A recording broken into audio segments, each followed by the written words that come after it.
Hi, my name is Zoe and welcome back to my channel, Words on Wealth. This is where I break down all things economics, finance and investing to try and make it that little bit easier for you. Here's what I think you should do after yesterday's UK budget as a former wealth manager. Let's dig in. So as a brief recap for anybody that's unaware, the UK budget is where in November, the UK's Chancellor, who at the moment is Rachel Reeves, comes out and announces all the relevant changes that they're making to quite literally balance their own budget. Normally, this means changes to taxes, depending on what else is going on within the economic growth scene, within the unemployment scene, and with their own balances, essentially. Now, within this particular budget, there had been so much hype, like almost an unprecedented level of hype. There was speculation in the media for weeks running up to it. And some of that was stoked by Rachel Reeves and the Labour Party, of whom she's a member, themselves. They really did go for it. She hosted a specific talk a few weeks in advance, which is really unheard of. And many believe that this is sort of part of an ongoing technique of theirs, or at least this is how I'm seeing it, whereby they kind of release all this worry and fear in the weeks running up to a major announcement, so that when the major announcement does come and it's not nearly as bad as everybody's been thinking, it's like a, whew, okay, great. Well, we thought it was going to be terrible, and now it turns out it wasn't. And it seems to be that this budget was absolutely no exception. Changing taxes are, of course, important because they're going to mean a lot to what happens to people's individual spending, also to businesses, and anything else going on in the wider economy, which is why it is arguably the most important event in the fiscal calendar, but also why there's so much talk about it. So today, I'm going to dig into some of the major changes that we've seen from yesterday's budget. So today, I'm going to dig into some of the major changes that we've seen from this week's budget and also what they mean for you and your money. I'll then round off with the things that I think you should really be doing after this budget as a former wealth manager. Let's get started. So the first thing that's come up is cash ISAs. Now, this is something that had been rumoured and speculated upon for the weeks running up to the budget. What Rachel Reeves has announced she's going to do is reduce the cash ISA limit for those who are under the age of 65 from April 2027. And bear with me, because there's quite a few details on all of these, it seems. Currently, anybody of any age, above the age of 18, of course, can put up to £20,000 per year in whatever ISA they choose, with the exception of the lifetime ISA. So hypothetically, you could use your £20,000 per year allowance to put into cash ISAs. What Rachel Reeves is doing is reducing this slightly for a certain echelon of society. The reason being is that she's trying to incentivise people to invest more and use the stocks and shares ISA alternative, essentially. So what does this mean for you and your money and your next steps? Well, the incentive is there. The government are really wanting people to invest. There's a reason for this. It's because when money is in cash, it doesn't generally outperform inflation, and it's not helping to grow your wealth because rates of interest have come down and are looking like they're going to continue to come down, which means that in the long run, when you look at your wealth, the best way to generally start growing it is with investing. And if you're using things like a stocks and shares ISA, then the investing is tax-free. It's kind of a no-brainer. However, what I will say about this is that the incentive to invest is there, and it kind of goes aside from the budget. But she's not done loads here, let's be honest. It's taken 2 years to come in. There's still a relatively hefty amount there at 12k per year. And it's still for all of those who are under 65. So there's still people over 65 who can keep their full £20,000 per year allowance. It's a nudge. I wouldn't say it's a push. Now, the next big one she's tackled is pensions, and specifically salary sacrifice around pensions. Now, salary sacrifice is where employers make a deal with an employee to put more money into their pension rather than paying them it in salary. The reason why they do this is because it helps to keep their tax burdens a little bit lower, particularly if they're close to tax thresholds. It also comes with some tax incentives for the employer as well, because generally when they put money into a pension, it comes at a different stage of where they pay their national insurance. Now, this is going to be capped at £2,000 per year as the max amount that can be put into this arrangement. So if you're at salary sacrifice as of April 2029, you'll no longer be able to do quite as much as you potentially already were doing. So what does this mean for you and your money and your investments and, of course, your pensions? Well, if you are that person who's looking at salary sacrifice right now, you might need to make some tweaks. You might also not, because all it means is that you'll just pay a little bit more tax on the contributions going in. What it could mean going forward is that other arrangements are sought out. For example, you can still use self-invested personal pensions, SIPs, and there might be other incentives that employers put into place to still keep a sweetener, to keep people's pay, take-home pay, and therefore the taxable amount they're being paid, that little bit lower. It's again a minute change to a relatively niche rule. I'm sure it will raise, and they've calculated how many taxes and how much money it will raise for them, but to me it seems relatively niche and not one that most of us need to panic about straight away, if not for at least the next 4 years. The next big one she's tackled is dividend rates. Now, dividend tax rates are tied to the basic, higher and additional rate taxes that you'll pay on your income. However, they're actually different figures, and they're really silly figures. With income tax, we've got the nice ones. We've got 20%, 40%, 45%. With dividend taxes, they went wild and thought 8.45, 8.75, 10.2. It's like they just pulled numbers out their arse, excuse my language. With dividend taxes, they're going up ever so slightly, by around the 2% mark for each one in each bracket. Now, who does this affect? Firstly, if you receive dividends from investments, so usually stocks that are held outside of an ISA or a pension, you may well pay a little bit extra tax on these. Usually, though, people use the likes of their ISA and pension limits first, and if you're not, check yourself. The people that are really going to be impacted by this change to dividends and their taxes are those small business owners who pay themselves in dividends. It's not unusual for people to structure their finances like this if they're a director of a company.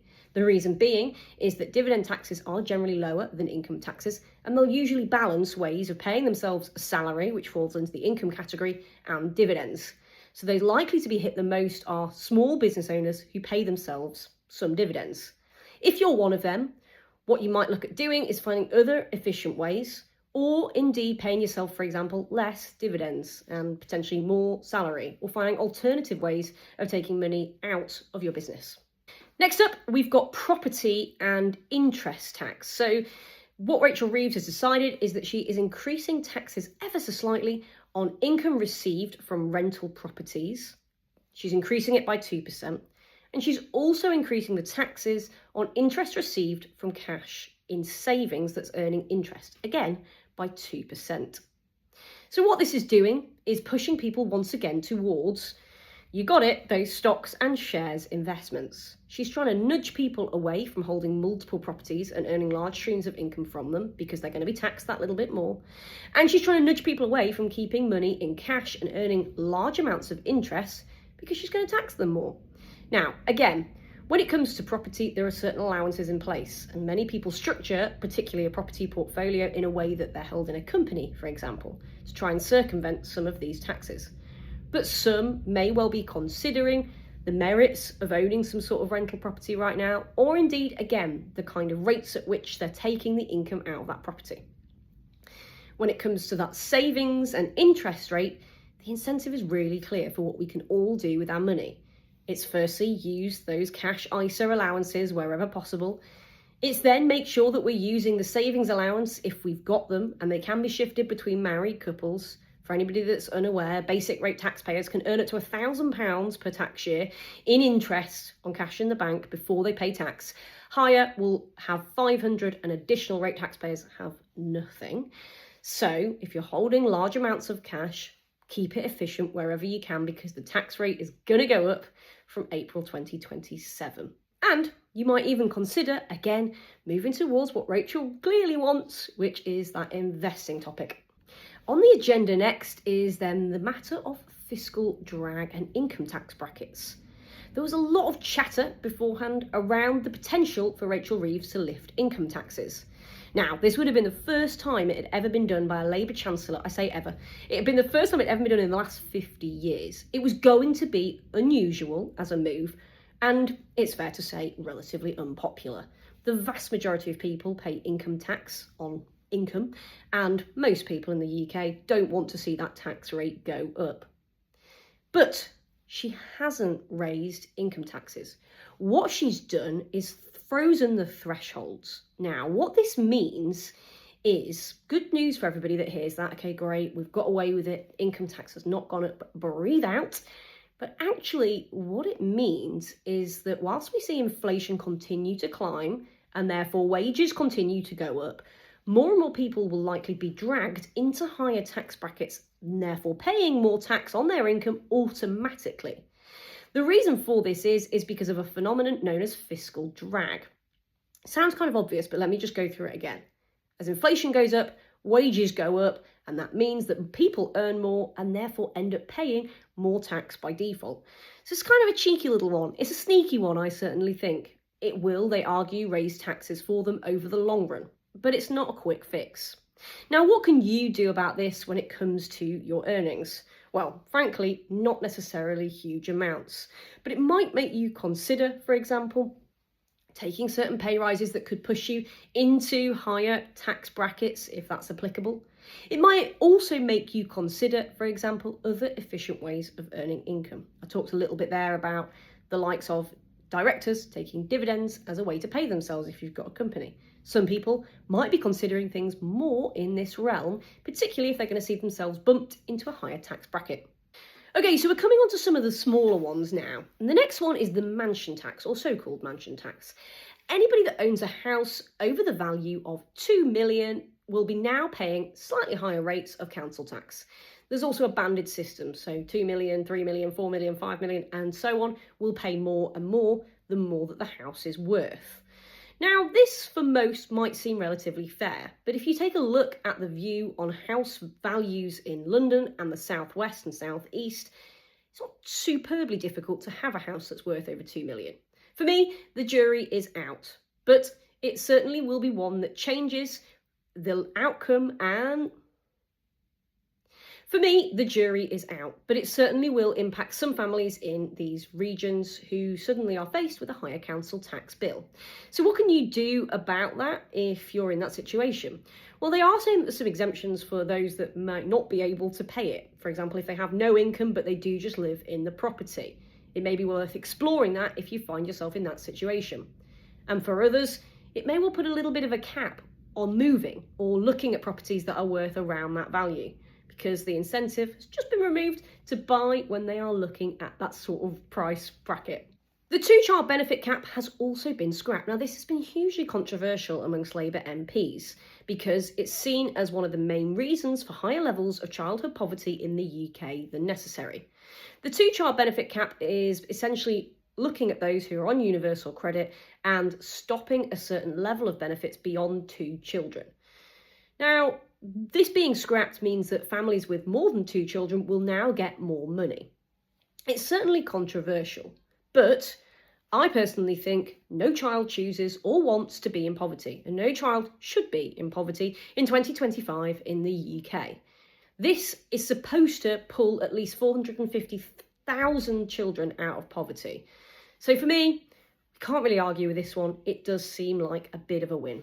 Rachel Reeves also decided to introduce taxes on electric vehicles. We're getting it, as I say, into some of the more niche ones now. Now, there is a tax at the moment on fuel, so petrol particularly. Electric vehicles, of course, don't use petrol, and as a result, they don't pay this tax that is associated with fuel.